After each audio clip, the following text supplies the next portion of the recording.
why mirrors might be secretly damaging your brain. Imagine waking up, walking to the mirror, and instantly feeling worse about yourself. Not because anything changed, but because of what your mind tells you when you look at your reflection. Mirrors seem harmless. We use them every day, but what if the thing staring back at you is quietly harming your mental health? Mirrors show us our reflection, but they don't show reality. What they show is a frozen moment, a single angle, a single lighting condition, and a single expression. Your brain then fills in the rest.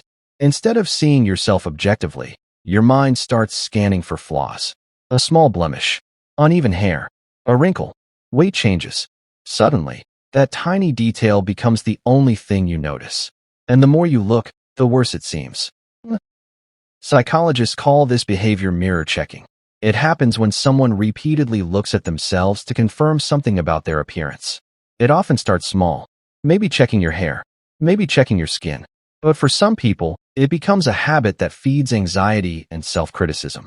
Mirror checking is strongly linked to conditions like body dysmorphic disorder and even eating disorders. In these cases, the mirror stops being a tool and becomes a source of distress. The scary part? Your brain believes what it sees most often. If every day you stand in front of a mirror criticizing yourself, your mind slowly rewires how you see your identity. Instead of thinking, "I'm okay," your brain learns to think, "I'm not good enough." Over time, that reflection becomes tied to your self-worth, and that can affect confidence, mood, social behavior, relationships, all from a piece of glass on the wall.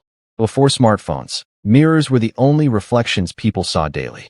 Now we also see ourselves through phone cameras, selfies, filters, edited photos.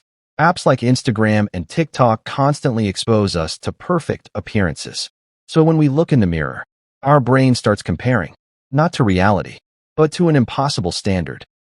There's something called self-objectification. It happens when people begin viewing themselves the same way others might judge them. Instead of living inside your body, you start observing yourself from the outside, almost like you're constantly performing. Mirrors can reinforce this mindset, and that constant self-monitoring can increase anxiety, self-doubt, depression. Mirrors themselves aren't evil. They're tools. The problem is how often and why we use them. Healthy mirror use looks like checking your appearance quickly and moving on. Unhealthy mirror use looks like staring, analyzing, criticizing, and comparing. The next time you look in a mirror, remember something important. Your reflection is not your value. It's just an image. Your mind, your character, your creativity, your kindness. None of those can ever appear in a mirror. So maybe the most powerful thing you can do is stop staring at the glass and start focusing on the person behind it.